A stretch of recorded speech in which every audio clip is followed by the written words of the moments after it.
Hello and welcome to the Travel Calumet Original Podcast. I'm your host, Rick Sense, and you're joining us for episode 33. And I have the wonderful opportunity today to be sitting down across from, I'm going to call him Mr. Christmas from what I've seen today already, Troy Campbell, who is the owner of the North Pole Village. It's in Chilton, and it's a must-see for anybody that wants to have any kind of entertaining night revolving around Christmas. It's just a wonderful opportunity to really celebrate.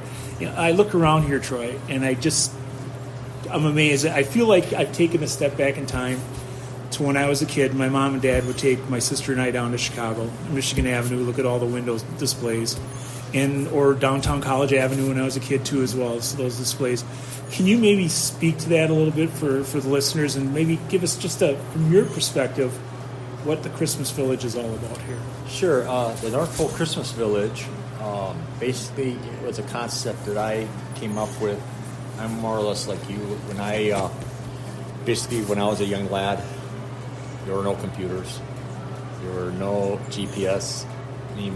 My family never drove a car, so we kind of either took a bus or we walked, and we'd go down to downtown Milwaukee at the time, or downtown West Dallas, where I grew up, and we'd look in store windows, and we'd see what each merchant would put up store windows.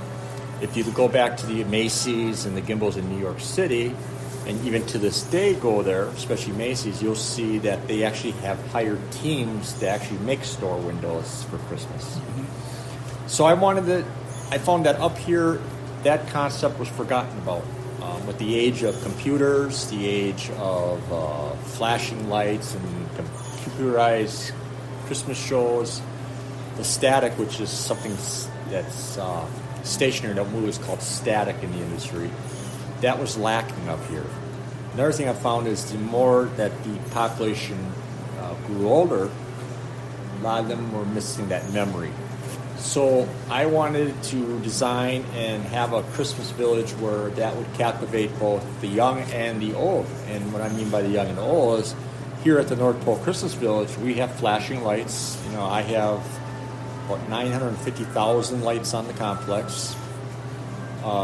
So that kind of captivates the younger crowd.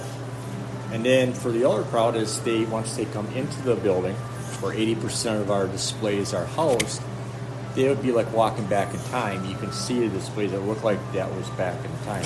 I purposely designed and had the gentleman I work with make them look old, make them look like it was like 50, 60 years old, which they are not, and mainly bring back memories. My whole job here is to supply the tool for families to make memories of their own. I'm in the background, which it should be, and we'll just let them. Thus, I have 3 and 4 generations now showing up to thing. We've been running this will be our 18th year.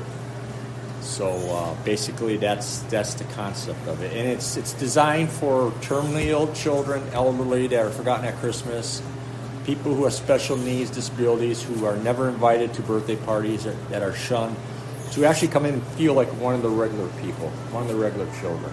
And then my wife, who helps me a lot, her motto is, check your problems at the door, because when you come in, you're going to experience the magic of it. So, in walking through the facility, you just have it laid out so interestingly, but I see all of these wonderfully animated figures, and I think every room in the building has animated figures of some sort.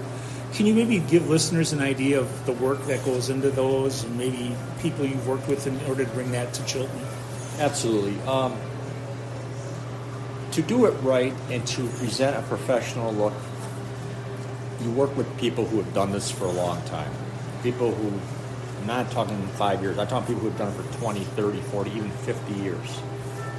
Because you want to capture that ambience and the specialness of how it was back then. So I work with a gentleman down in Brooklyn, New York. His name's Lou Nasty. Renowned. He's done millions of displays. He did everything from casinos to downtown Macy's, everywhere. I teamed up with him for the last 16 years, and basically what I'll do is I will decide what I want to put out. And how I can do that is a lot of children that come and fill out the guest book, they say, could you do this? Could you do that? My dad's a police officer. Can you make a police station? My dad's a doctor. Can you make? My mom's a lawyer. Can you some lawyer?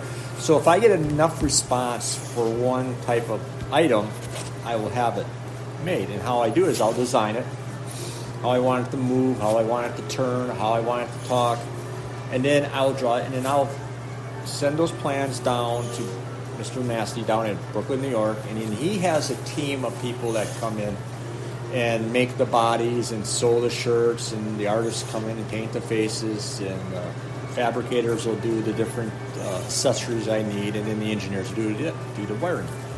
Once that is done, then we'll bring them up here, and then I will then make the backgrounds for them, and then I will then position them. You know, when you put a figure, sometimes a figure won't look good next to another figure the way it moves.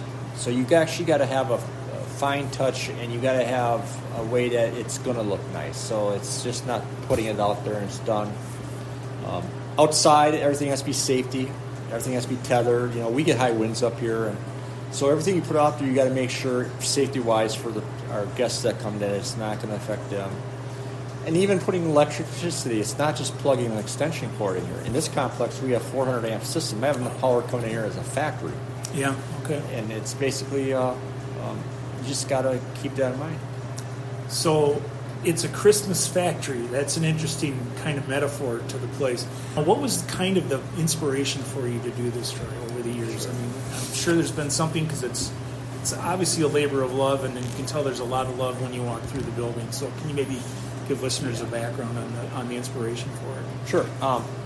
2010, I was a truck driver for a trucking company, and I was driving through Milwaukee, Wisconsin. I think it was on a Friday about 8 o'clock.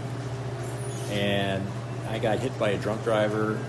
They clocked it at 102 miles an hour and went through the side of my semi-truck. And short end of it is I broke my neck in 3 places, and I dislocated both my arms. So, and before that, I was just, okay, I'm going to put a strand of lights out here. I'm going to maybe put a strand of lights out here, kind of like everybody does usually, you know. The wife says, put some lights out. So, you know, you do that. So, after my second major surgery, coming out of recovery, now I can just tell you what people, doctors and nurses have told me, my wife has told me. Coming out of recovery, this gentleman walks in, and he looks just like Santa Claus. Okay. I mean, he looks identical. And I said, you know what? That's a sign, you know. So I decided, well, you know, I think I'm going to help people who can't help themselves. So we sold our house, took all our money out of our savings and 401 and put it into the Christmas display. Now, after about 2 years of recovering from my major issues that I could do it, I started in Kaukauna, Wisconsin. And how I started the North Pole is I dressed as Santa, I had a chair, and I had a doll. And I sat out on the street and I waved to people. That was the beginning of the North Pole Christmas Village. Okay. Well, every year it got bigger and bigger and bigger. And it got to the point that I outgrew the area that I was in, because this subdivision that I was used to seeing 20 people a day come in visit was getting 5,000 to 10,000 people a day. So then the traffic came an issue in that. So then we moved to the industrial park area, and that got out of hand. So I decided to relocate, and I said, if I'm going to go back out, I'm going to do it right. So before then, everything was outside. And people may think, oh, that must be great. It's nice and crisp in Montana right now. It rains. It snows. It's 20 degrees. It's cold. It gets muddy. It turned out to be a terrible experience. So I came out to Chilton. This is actually Rantoul, but we are in Chilton. And I actually said, I'm going to do this right. So I built a 6,000 square foot building, and I put 80% inside where people can come in out of the elements. It's not heated except in the lobby area, but people are coming all bundled up anyways, you know. So they can at least come in out of the elements and enjoy what they're not. I hire professional Santas to be here to greet the children. So that was kind of the concept how it started to evolve. And every year I change things up. Every year I add stuff. one of the problems is when a guy that loves Christmas as I do, you don't two things. You don't give him more land, and you don't give him more lights because I will use every single inch of everything. Okay. I don't mean this to be sounding critical, but it isn't exactly just down the street. It's kind of buried in the middle of nowhere, Chilton, right? That's right. So how do you get people to figure out you exist and you're here? Because it's obviously you can tell by the way the parking is set up. You do have overflow parking, so you busy place, right? Yeah,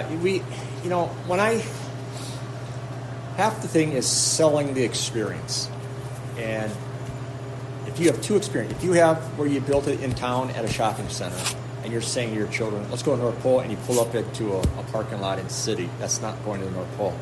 Going to the North Pole is you're driving to the North Pole, which means you're going out in the middle of nowhere.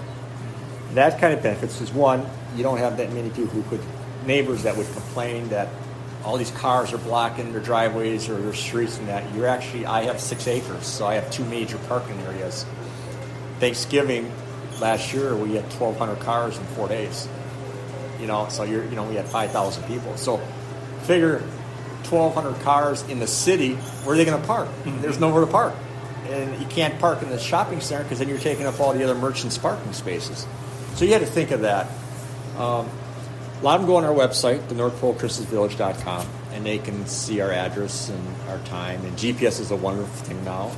But I did find out that if you have 5 different phone carriers, 5 different GPS tell you go 5 different ways. Mm-hmm. Okay. We are next to the Will-Kill Snake Reserve, so a lot of them will come through off of 151. They'll come through the reserve. With the almost 1 million lights I have on the property, you can see the property about 4 miles away. So you work with an individual on the animation, and you mentioned that kids are kind of the inspiration for you for the things that you do there. So from inspiration to execution, what's in the timeline look like? Is it like one season? Is it a couple of seasons to get something done like that? Well, this year's kind of different or last 2 years, because the death of my son and the death of my mom and my dad all within 1 year. So some people have told me they would never even think of Christmas. They'd be, because they're grieving and that. So you have to balance that with, Troy, you got to do something, because come Thanksgiving, you're going to have 80,000 people attend your facility. So if you don't do nothing last minute, it's not going to get done, and you can't wait till last minute. So the time frame is from conception of me designing to the finished product is about 3 months. Okay. So when we get done here in December 23rd is our last day. December 26th, I'm thinking of next year, and I have to start designing things because I have to send those product plans down, because it takes them 3 months to do one item. So if I want 12 elves made, it's not going to happen unless he puts extra people on. Mm-hmm. So he has to know by February what my plans going forward is going to be. Now things change, times change, environment and changes. Recession hits or expenses hit, it's cheaper to ship at this date than that day, and getting supplies in, if there's a shipping embargo out there or ships are out there, your product is on that ship out in the ocean and it's not getting to port. So now you got to think of something else to substitute for that product, but you still paid for that product that's out there. So there's an added expense to that. So for me to decide I'm going to do this type for this year's, I actually have to have everything done and finalized by February 1 to make it a reality. Walking through the facility, there's one room in particular that is just a whole run of, I think it's the teddy bear area. Yep. Can you maybe give listeners a little bit of a magnitude, the scope behind that room? Sure. That room, it's at the end of our, or I should say the end, it's in the rear of our display. It's a teddy bear village and penguin village. Basically what it is it's about 200 animated bears and penguins doing different things.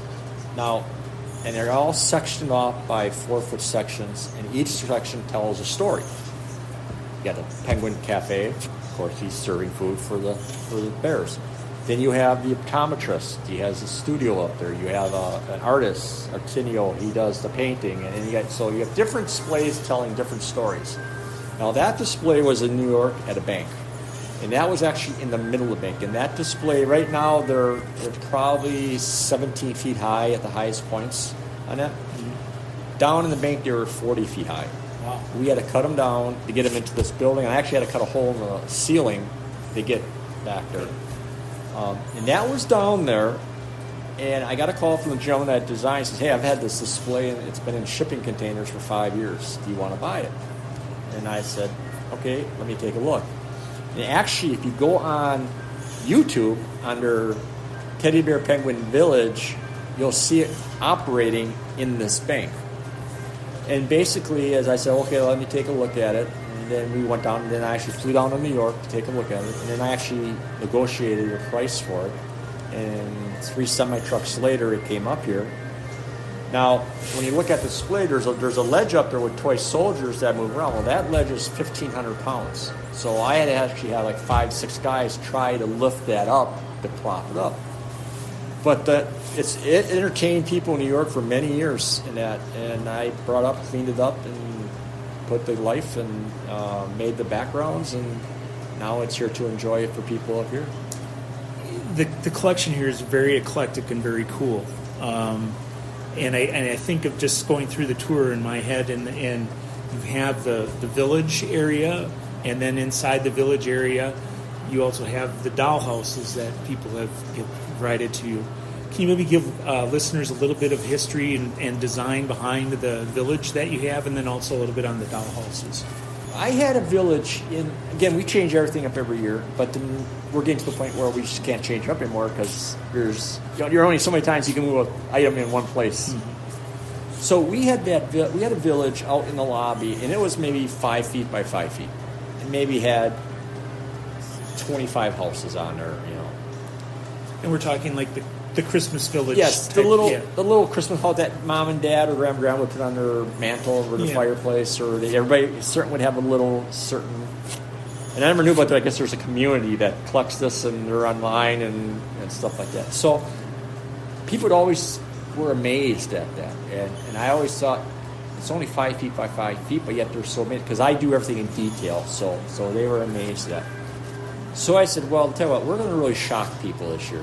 And I actually acquired another 190 of them. So we have about 220 of those houses. And I actually made a scene with the backdrop, and I actually put it in our west wing. So now it went from a 5 foot by 5 foot to a 30 foot by 10 foot area. So, and then it was made up as old downtown Christmas. Back in the 1900s and that, as you would see going down, you get an overview. And it's very detailed. Everything from the snow on it to the figures to the marching band to the train station with the railroad cars to, everything. And I think I have about every single one that was ever made a representative. And I never knew there were so many. You think that, okay, I got them all. And now so you look online, oh, I don't have that one. So then I got to get that one. Well, the thing is I'm running out of room. So that's that. And then the doll houses, they're 100 years old. A lady who now has passed was going to assisted living, and she wanted to know if she could donate them to the Christmas Village for others to see. They're kind of in disrepair. I said I'd be more than proud to show it. So I cleaned them up. We put the lights in. We put those displays. I have a few displays here that people donated that they wanted the memories to continue. Thus why they're 100 years old, 80 years old, 90 years old. And I said, I will make a display where thousands and thousands of people will see them every year, and then your memory will live on through them. And that's how I do it. So if people want to learn more after listening to the podcast, Troy, where would you send them? What would you tell them to look at, go to, that kind of thing? Well, if they want to see a little more, you can go on the, and it'll also be one word, thenorthpolechristmasvillage.com. And there's actually videos on there, actually taking a tour through the video of that. And there's also drone video of when all the lights are on at nighttime. So you can see that. Gives us our hours on there, 4 to 8, Tuesday through Sunday, from Thanksgiving to December 23rd. We are closed every Monday. And they can see more. And then if they want to send me a message, troycampbell15@yahoo.com. There's also a contact area they can do if they want to know. I get people from all over the world that come. virtually all over the world. I'll get calls in July from people from England, Lithuania, Hawaii. I mean, all over the world, and they'll come. I'm looking at your map that you have of all the states. It's completely full. How many different countries would you say people have come from? 49 different countries 49. that actually got up in the morning, looked at our website, and they decided to come here. Wow, that's And amazing. I wish I had their money. So we have 49 countries. Every person from every state has been representative. And in Wisconsin, 175 city villages, they have come here just to come here. And it kind of, this whole thing, it has taken a life of its own. I never dreamed in 18 years I'd be where I'm at. And the driving force is people will not let me stop.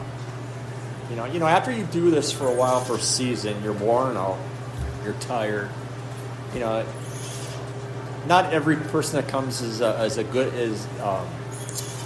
a good mood, so they're very upset. And it's not because they're mad at you; they're mad because something in their life has happened that caused them to be that way. But when they leave, they're very happy because they don't. It's magical here. But when I close my doors at the end of the season, you just think, well, maybe I'm just not going to do it anymore. But then something kicks in, and a lot of your very enthusiastic Christmas people will know this because they experienced this. Around July, they're itching to get the doors back open and kind of going. And that's kind of where I'm at for 18 years done this. Now, I'm 62. Will I do this when I'm 72? Will I be able to do this 72? Either I'm going to hire somebody to do it, or more or less we do is we would, since we are a nonprofit, we would probably trust it to the county or to that, and then with the stipulation that they have to run it. We might do that. I have adult children, but they live far away and they have no intention of doing it. I have one disabled son still living with us. He was the twin of the one that passed, and there's a point where the mind is willing but the body is weak.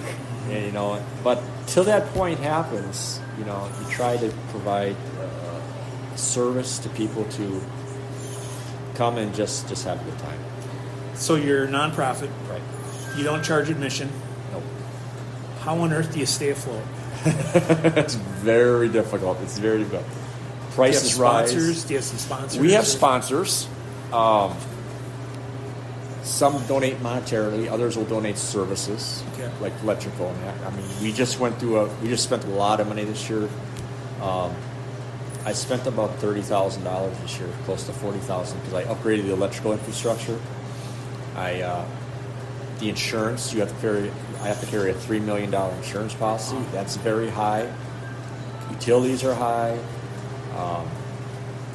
Other insurances I have to pay for. Then just because we offer stuff for people to enjoy, hot chocolate, hot coffee, food, that costs money. Those prices increased, like everybody else is experiencing in life. Groceries next up. We offer souvenirs. That price is going up. So, and a lot of people come in, and you know what? I always tell people, because I get the comment, because I am a member of other venues throughout the United States and world that does this type of thing. The only difference is they all charge. I don't. And they all ask me, how am I staying afloat? Because they got to charge state business. And they ask, well, how are you doing it? I said, you know what? Money isn't everything. People don't have anything. People with large families don't have hundreds of dollars to spend on a thing. I hire professional Santas, so they don't have to worry about people, charging for pictures, because they can take as many pictures as they want. In a real world, I'd love to have a lot more sponsors that donate monetary, but you know what? We're not in the real world. We're in the reality world. Companies are shutting down. Companies are laying off. Companies are tight on budgets. So I offer an outlet, all that. Just come, just spend your time. If you happen to throw a few bucks in, that's fine.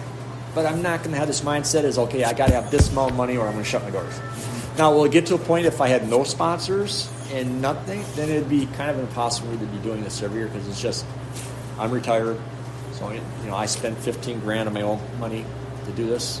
But there's a point where I'm not going to have that funds going for, closer in life that you get older. So, but at the present moment, we do have a few sponsors, and people do donate when they can. And if I'm low on, if I need, I just make a way. You find a way. You say, okay, I'm not going to do this year, but I'll do this and this. It all works out at the end. Well, Troy, I want to thank you for being a guest today on the Travel Calumet Original Podcast. Wonderful facility. I can't encourage enough for people to come on out and take a visit. You have until December 23rd. I can't imagine anything more fun to do on December 23rd than coming out here and seeing this at night with it all being lit up and touring. It really is just from this Gen Xer who is close to a boomer.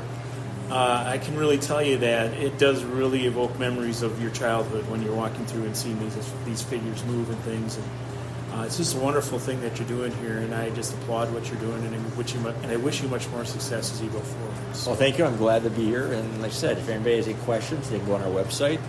Or if you have any questions, just email me at troycampbell15@yahoo.com, and I'll answer all your questions. We also offer private showings for people who are afraid of large crowds or just want to enjoy the North Pole experience to themselves with Santa. Santa's here that would do with them.